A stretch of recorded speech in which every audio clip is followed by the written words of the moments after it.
Okay. So remember there's a reason I'm inside and it's a little bit dark. So remember last year, my daughter Layla was a blow up chicken for Halloween. Like every year so this year Layla is in the shadows. Ooh, that's creepy. She's I don't like that. Let's go back in the dark. Isn't that creepy? Isn't that awesome? Yeah, flashes. Oh, that's awesome. See, but I think all the kids' Halloween costumes this year are going to be like this. So it's full mask. Show them your hands, baby. Gloves. And Joey's is the same way. Like something you gotta reorder it. Isn't she cool? That is so rad. That is so cool. You have to reorder it because it was too small. Yeah, Joey's was too small, but so we have to reorder it. So he can't show his off yet. Okay. I don't even know where Layla is. I just see some shadows. I don't know who Layla is. All right, back outside. Jenny, my kids will be with their dad on Halloween, so I'm leaving it up to him. Yeah, that's going to be a hard one to take away from them this year, you know? Yeah. Yeah. So, and it's his other daughter's birthday, so he usually has them every Halloween. So, was her birthday on Halloween? The 30th. Okay. So I'm gonna let them decide. See, it's like double dip. Like if your birthday is on the day, I think that kind of sucks. But if your birthday is like the day before, then I think you get a birthday party and then you get Halloween, or you get like a birthday party and then you get Christmas or Valentine's Day or St. Patrick's Day or something. I think if it lands on, yes. If it's on the sides, you get like a mix. Yeah. So like that's how I look at my birthday. Like it's on July 21st, which is obviously 17 days removed from the 4th of July. So it's like you're celebrating the 4th of July and then for 3 weeks you're celebrating me. Yeah, same. Yeah. My girlfriend Leah, her birthday is December 24th, and she is one of the birthday month kind of girls, and I always give her a hard time. And she goes, if your birthday was on Christmas Eve, you would understand why I give myself an entire month. Try sharing a birthday with Jesus. Right? Who gets the bigger piece of cake that day, you know? Like, how do you divvy up who has more friends over on that double birthday party? Like, who gets to hit the piñata first or who gets to hit the piñata last and make all the candy fall out, you know? Like, whose birthday is a bigger deal? If it's Jesus, then you know he's going to say it's her birthday because he was all giving and all sacrificing, you know? He's just going to give all the stuff that's in the piñata away. But then once he does it, you have to give it right back because it was so nice. You have to return the favor. There's no winning. You don't win. Because you know the minute somebody gives you something, the minute somebody is like, I would like to gift this to you, I would like to sacrifice this part of me to give to you, then you instantly feel obligated to return the favor, whoever it is. So if it's Jesus doing it, then you feel like you have to return the favor threefold, right? I mean, yes. if you get me for Christmas one year, you got me a workbench, or not a workbench, but that tool chest. So now I'm thinking to myself, like, I obviously have to get like something of equal or greater value. But if it was JC who gave me that tool bench, I'd be like, do I give you my home? Yes. You know? Hold on, I'm caught off guard because I'm not understanding. Today is National Attend Your Grandchild's Birthday. We had to have a day for that. Can we just? I don't understand this day. Like, what if your kid wasn't born today? Then do you wait until their birthday?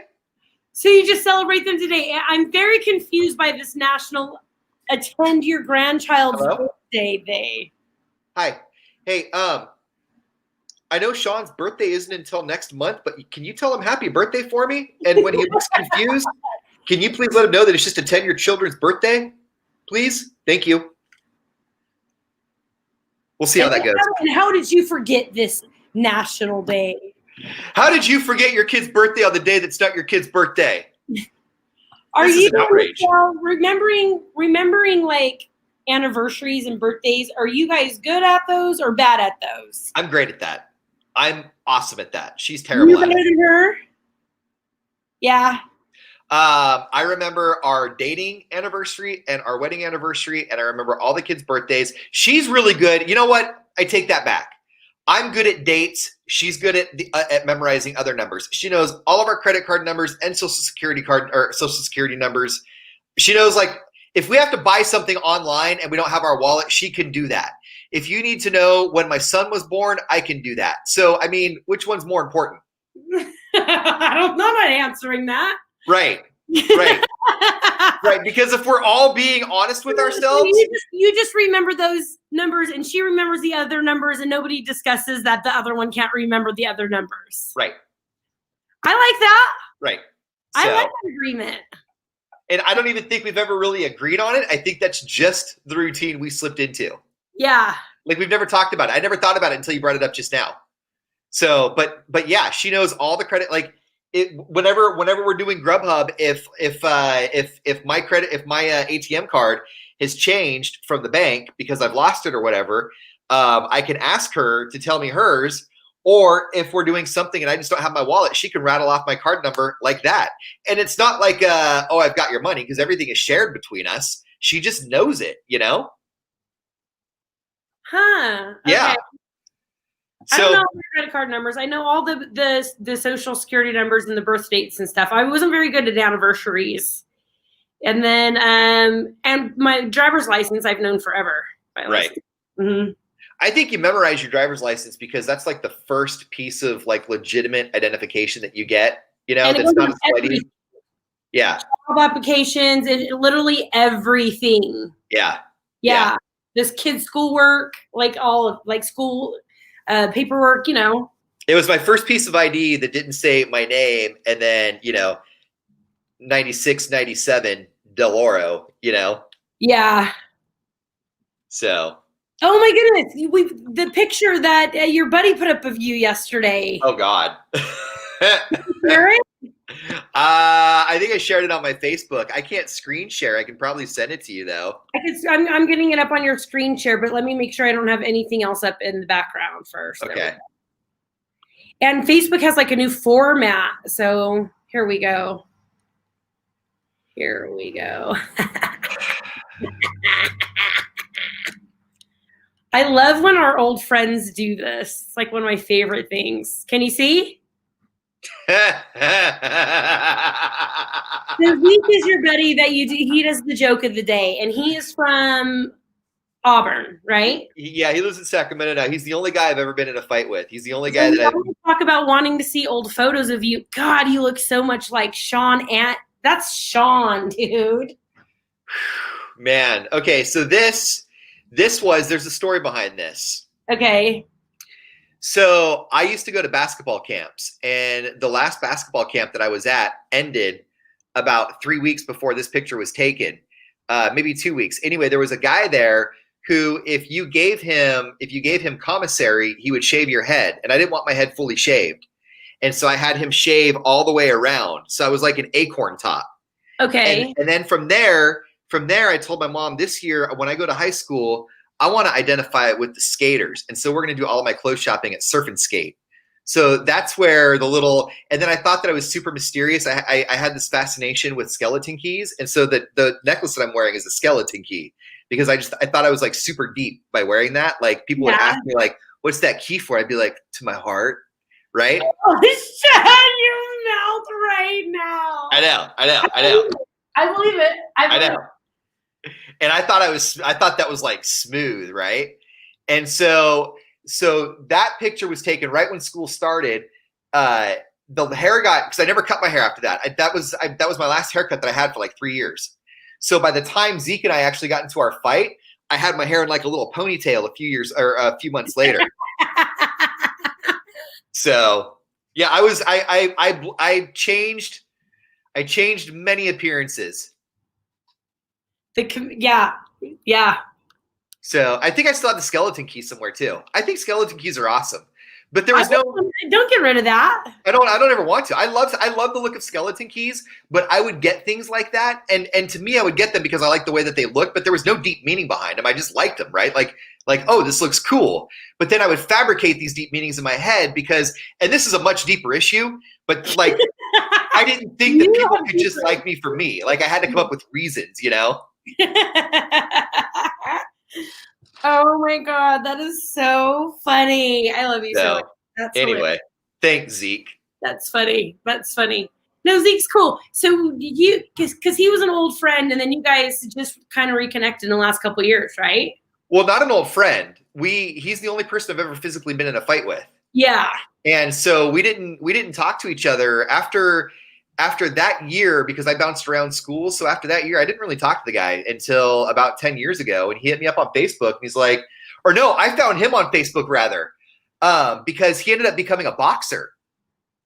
And he was doing like a lot of charity boxing events and stuff. And so I saw that and I'm like, whoa, thank God our fight happened when we were 15, right? So I hit him up and I'm like, hey man, you know, like I know this is 20 years later, but water under the bridge, right? Like you're a boxer now. We're good, right? Funny. Okay, that's funny. And so after that, we became friends again. That's funny. Yeah, because you become adults and you realize like that was stupid, you know? Right. Like we're 15 dancing around each other in the football room in the first period PE, you know? Yeah. So that's funny. Yeah. Cool. Anyway, we gotta get some high school Madden up in here. Oh man, you've heard my Bumblebee story, right? Yeah.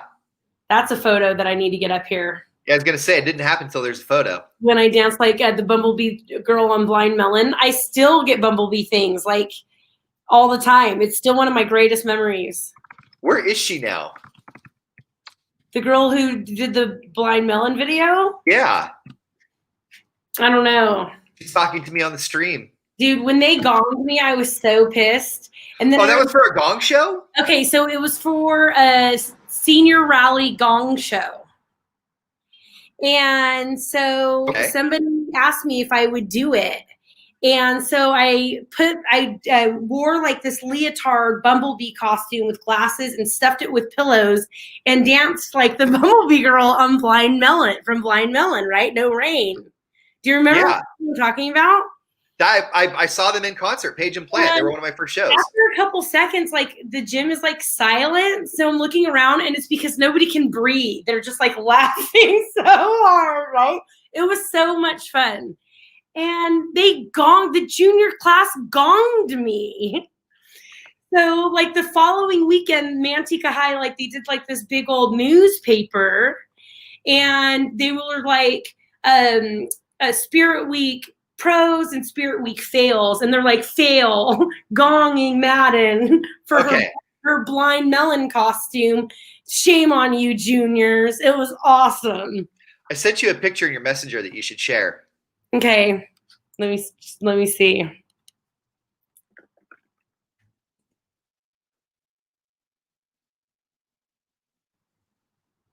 Yeah, you can't gong the Blind Melon girl. That was gold then. That was gold then. That was my first show. I went to that. They opened up for. She didn't look like this in the video, though. What's that? She didn't look like this in the video. No. Rain. I saw Blind Melon open up for Page and Plant when I was 17. It was my second concert. And Page and Plant, they're a really old band, Led Zeppelin, way old band, right?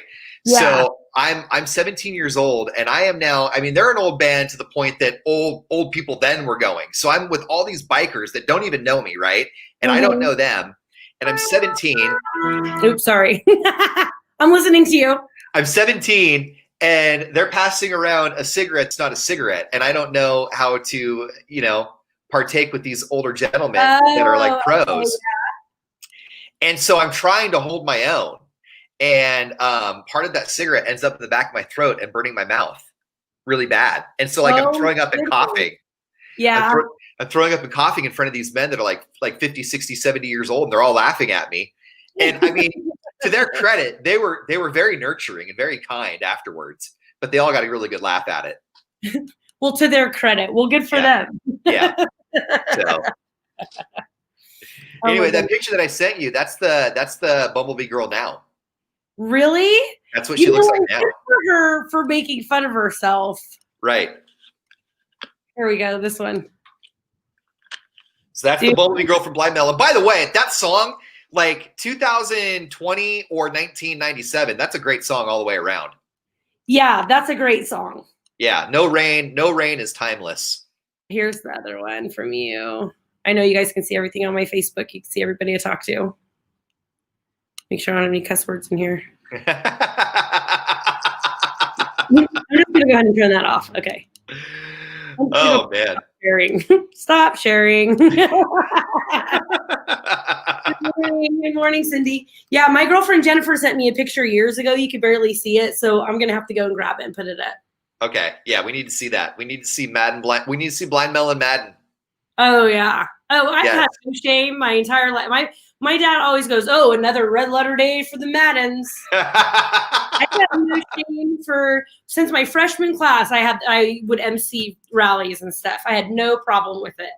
I remember I used to sell advertising for a newspaper in Auburn when I was like 23. So like, who's going to buy advertising from the 23-year-old who's known around town as the guy who partied all the time too? Yeah. And so my friends and I, one time, we got a video camera. We were doing stupid stuff around town with a video camera, and I came to work the next day, and my boss pulled me aside. She goes, "I don't know what sort of environment you came from before this, but if you're selling advertising for the Auburn Sentinel, then when you're around town, you need to be acting like a salesperson and not like a kid who's in drama club." Oh yeah. I said, "All right, well, maybe this isn't the job for me." I like how you thought this isn't the career for me instead of maybe I should just quit being a big old party animal. Right. Well, that's what my dad said. Yeah. So, yeah. Whatever. Once. Here we are. Here we are. All right. So today I'm on the lookout for, if you missed it in the 7:30, I had a 24 karat gold burger. So Ian Riley has challenged me to get a silver food today and a bronze food today. So Layla and I are headed to 2 different jerky stores today because that's how I do Vegas. As you should. No one's mad at that. And it's okay. And my daughter and I have a love for beef jerky. So her and I are just going to, while the boys hang out, are going to take a trip to go to this big alien beef jerky spot. And I bet you that I could find like a silver or bronze beef jerky. Can you please take a picture in there of the beef jerky? Yeah. At the beef jerky place? Because if you're driving an hour out of your way for beef jerky, then I imagine that it's not just the end cap at a convenience store that you're going to be shopping from. No, it's like a big giant, and they have hundreds of hot sauces too. Okay. I know people go to the strip for like Gucci and stuff, but give me a jerky warehouse. I mean, talking dirty to me. Yeah, yeah. And I can't say that anymore about it because my daughter loves it too. So as I go, as soon as school is done, see, Cindy's been there. I go, as soon as school is done, we're going to that jerky place. She's like, okay, let's do this. Cool. Yeah. I'm so excited. Yeah. Long drive I'm in. And she wants to zip line today. So I think I'm going to do that with her too. That'll be fun. I think you guys are going to have fun. You guys are going to have fun. Yeah. Mm-hmm. Do it. Do it. All right. I'll send you pictures of the jerky place. Please do. I want to see what it's like in there. It's in a cop car. Aliens in a cop car. Okay. Okay. I'm excited. I'll bet there's some weird stuff out there. You know what you got to do the next time you're down there is Google all the weird stuff that's not in Las Vegas that you just kind of drive up and see, like all that desert stuff where like it looks like it should have fallen down 20 years ago, but there's a 80-year-old man inside who's got all the stories and a map he's been holding on to for 30 years. Yes. Yeah, find that stuff. That's what I want to go do. Those fun things, you know. Where you stop at a gas station, there's nothing, an old man comes out and says, "A lot of people never came back from that R.L up there," and then you're like, "Cool, I'm gonna go there." Yeah. Yeah, right? That's what I'm going to do today. I'm excited. Maybe they have a salt-free hot sauce. Maybe they do. I'll look for one. I'll let you know. Maybe aliens are salt intolerant or have high blood pressure. I already know how we're going to check in. I'm going on a trip in our favorite rocket ship. We are both so giddy about it. Yes. Yes. Do it. All right, we'll check in from the jerky place later. Bye, you guys. Bye, guys.